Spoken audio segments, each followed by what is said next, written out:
Just one system after another. This just got in just recently from the NBC affiliate out there. A mobile home park in Oxnard out there in Southern California was hit by what they call an extreme wind event that may have been a possible weak tornado. Whoa. That was yesterday. Tore the roofs off houses, ripped power cables to the ground. That was late Thursday afternoon. It took place over Ventura and Los Angeles counties under the flash flood and severe thunderstorm warnings yesterday. So it's just one thing after another out there. And, you know, the mudslides causing some major issues out there. And first off, a tornado in that area is rarer than rare. But you're saying you had some connections, that you actually know somebody that's doing hazmat. What's going on? Yes, I have a friend of mine's daughter is working out there, working with Environmental Protection Agency, cleaning up, and part of the hazmat crews out there. And it's a dangerous situation they're dealing with out there. And you told me this yesterday, and it brought to my attention. I was like, wow, there's a lot more than meets the eye, because you see the video, you see rushing waters, you're like, oh, talking about property damage. No, there's actually a big health risk with this. And I went to the CDC for information exactly on this subject. So bringing this graphic, health impacts that usually happen with this. First off, I didn't know this personally. Landslides and debris flows actually result in about 25 to 50 deaths here in the United States each year. I had no idea. Now, so this is directly same verbiage from cdc.gov,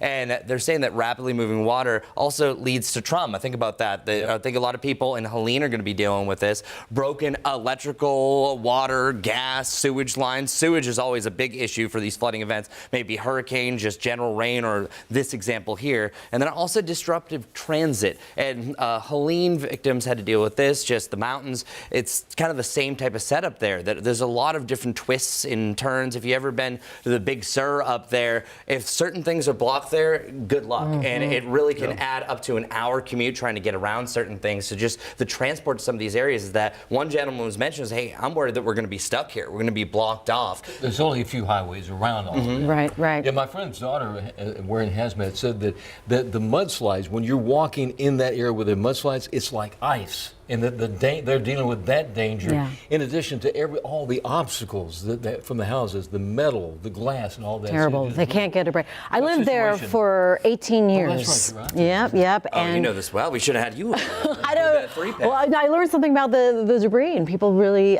suffering from pollution and all of that with mudslides. But after being so dry for so long, and then you get the rains, that is the most dangerous part. And then the river water rescues are another aspect. So emergency personnel definitely have their hands full these days. And admittedly, as we've been doing WCNC Plus, we expand kind of our weather scope to other different microclimates. And one thing that I also learned, if you want to move this graphic over, I can show you a little bit better explainer. One thing I also learned through this whole entire event, that especially what you're mentioning about the slippage of the mud, it also could be because a waxy film almost makes a water-resistant layer. And that's what usually leads to a lot of these mudslides. It's because of the burning plants. It actually makes a chemical reaction that almost puts like a layer of plastic underneath. So on top of that, the rain causes all this, and then meanwhile, the mud is like almost like mud on ice, essentially. Because that explains the situation that those hazmat crews are having out there trying to maneuver around through all this. It's such a dangerous situation.